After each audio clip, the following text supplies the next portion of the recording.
Merci à monsieur le directeur général de SOCEF Communication, patron également de la structure Totem, entreprise de communication audiovisuelle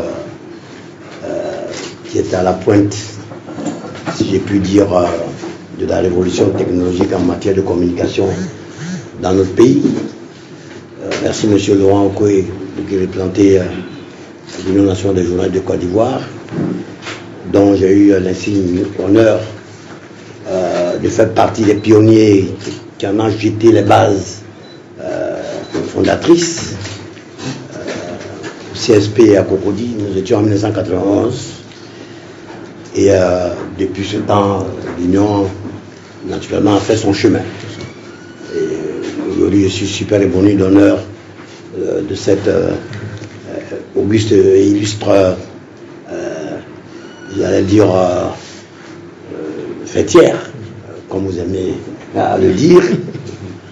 Je voudrais vous remercier d'avoir honoré un des vôtres.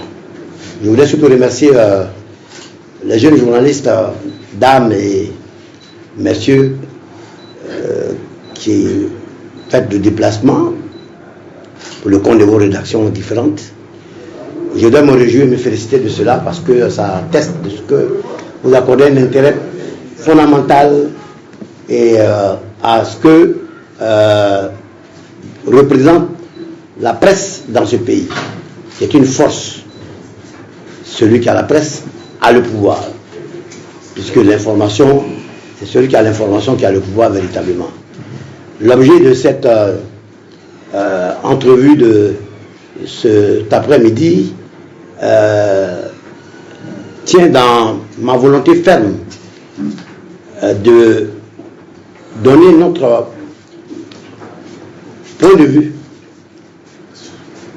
point de vue, sur la marche de la nation, la marche de notre pays vers ce que je vais appeler sa renaissance.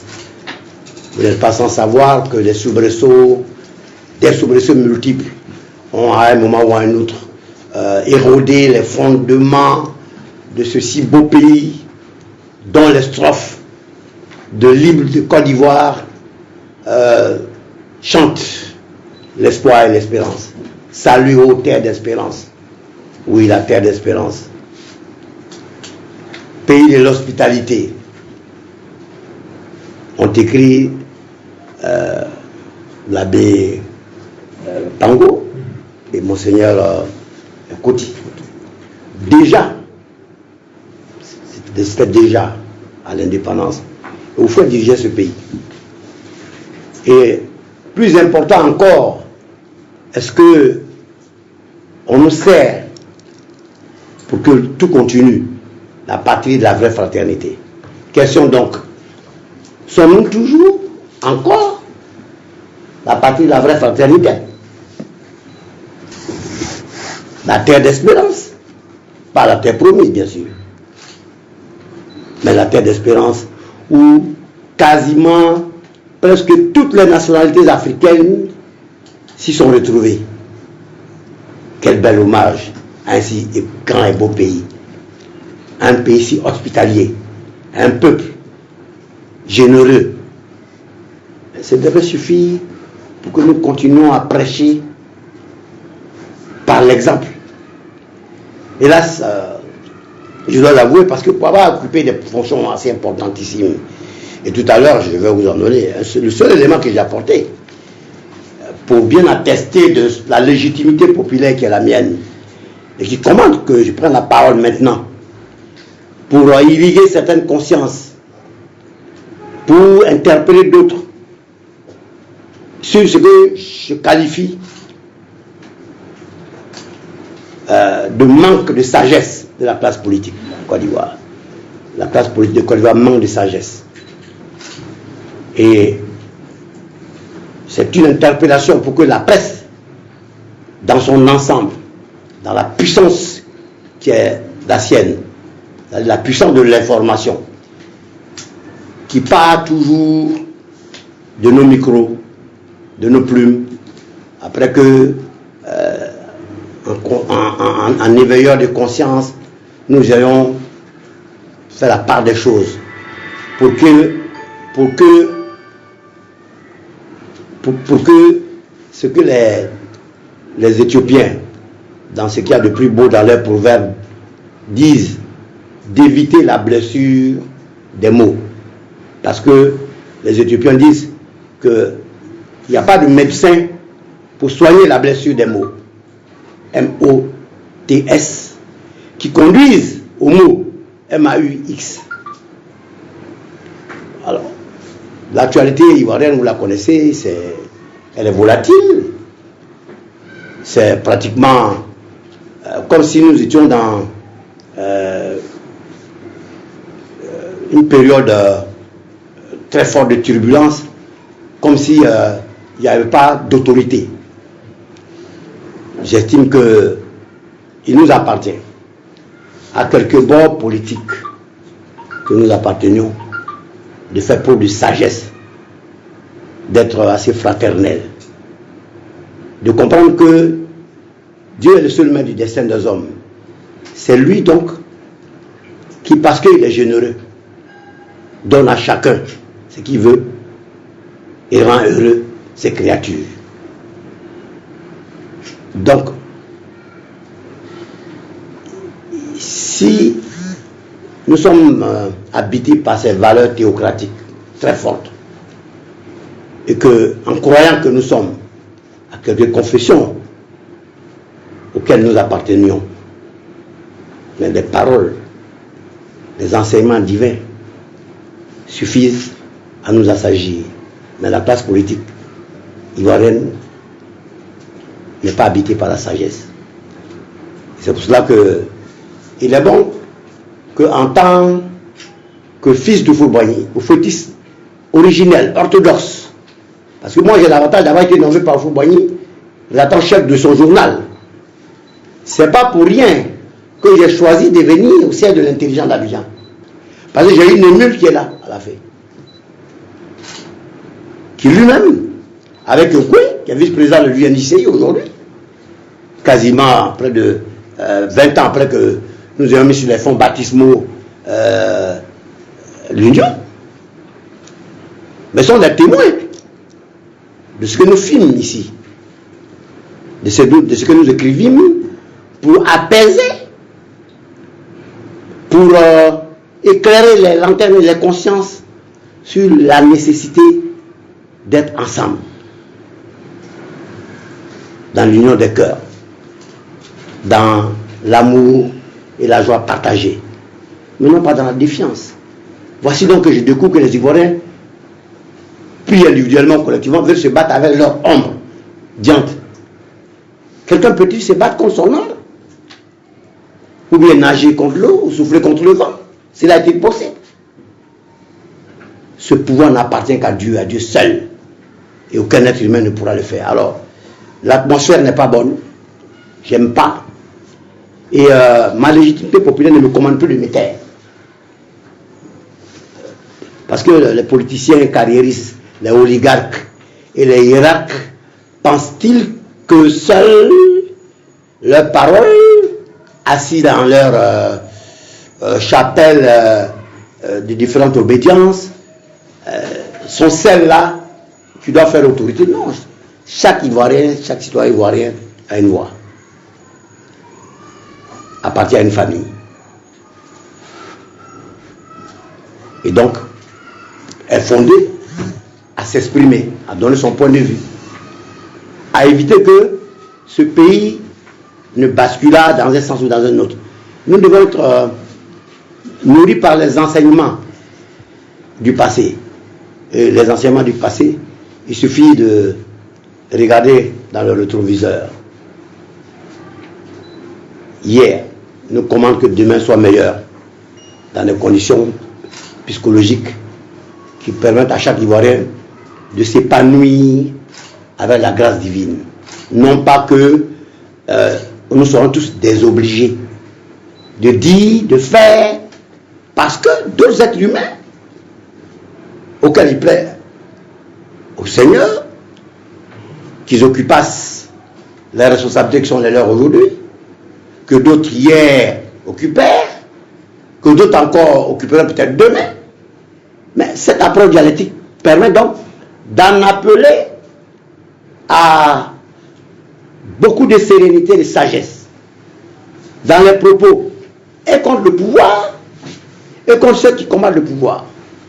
Moi, je suis équidistant, bien que je suis et je reste fondamentalement un disciple de M. Ouattara. Et M. a l'affaire ici, à ma droite, en un témoin oculaire, d'autres le savent, je n'ai pas varié d'un iota, mais pour autant, mes amitiés partout m'ont toujours commandé à respecter les opinions et les avis des uns et des autres. Puisque chaque maman aime son enfant. C'est là suffisant. Pas besoin de faire un croquis pour comprendre ce que cela signifie.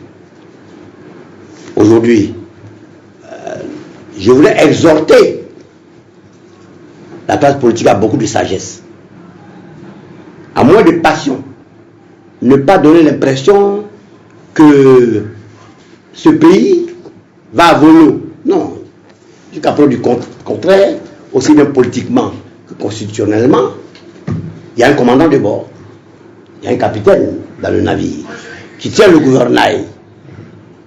Sans doute, dans un contexte où la liberté de parole est une règle d'or sacrée, où le pluralisme politique et démocratique est consacré, les esprits brillants, et Dieu sait s'il y en a, s'expriment, donnent des points de vue différents, qui sont souvent contradictoires, voire même antagonistes. Mais cela n'a jamais exclu qu'en même temps ils se parlent. C'est la chance de ce pays. Que je puisse même me parler aujourd'hui. Beaucoup d'Ivoiriens m'ont dit, ah oui, il était temps qu'il parle là. Parce que je suis dépositaire de son nombre de connaissances. Parce que je suis témoin et acteur. J'ai assisté à des réunions du bureau politique du PDCRDA, dirigé par Grégoire Philippe Yassé, où toute la haute baronnie oufouetienne, la nomenclatura, qui dans sa quête de faire de ce pays la lumière de l'Afrique de l'Ouest, et au-delà, que les rayons soient vus dans le pays de l'Oxfam, a eu des compagnons. Et ces compagnons-là, juste le privilège de les côtoyer, juste le privilège de voyager avec lui-même dans son avion, piloté par le général Koulibaly, il est vivant. Avec l'ambassadeur Jean Rougnet et mon père, le vieux Aboulaye Diallo. Mais combien sont-ils ici qui peuvent se targuer d'avoir eu ce privilège insigne, cet honneur incommensurable, comme en 1992, avec le général Koulibaly et le premier chef du gouvernement actuel, avec Bakary Kourou. Nous allons à Amsterdam, aux Pays-Bas, pour aller prendre les Fokker 100 tout neufs. C'était nous. Et le général Koulibaly est là. Alors, je suis journaliste professionnel, à l'itinéraire de long parcours, à ciel ouvert, qui a fait ses preuves, ses humanités. Je suis juriste, j'ai prêté serment en tant qu'agent des affaires judiciaires. Mais autant de valeurs forces qui commandent que l'on s'exprima et que les gens sucent que dans ce pays, ce n'est pas tous ceux qui pérorent, qui attisent la parole, la haine, qui sont précieux, qu'il y en a d'autres qui sont sages. Oui, aujourd'hui, je peux dire que l'expérience m'a forgé et je pense que ce pays ne doit pas basculer pour ne pas être d'accord avec le pouvoir. C'est qu'il y a le droit de chacun. Mais nous n'avons qu'un seul pays. Nous sommes une nation.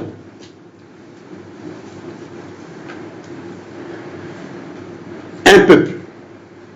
Cette trilogie doit gouverner notre démarche philosophique, morale, éthique au quotidien. C'est ceux qui aiment la patrie qui s'expriment ainsi, qui parlent ainsi. C'est donc un appel.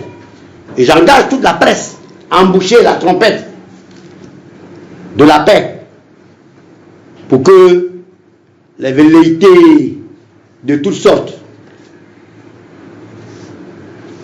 cessassent, pour que la sérénité habite le cœur et les esprits, que nous soyons la patrie de la vraie fraternité, la patrie de la vraie fraternité.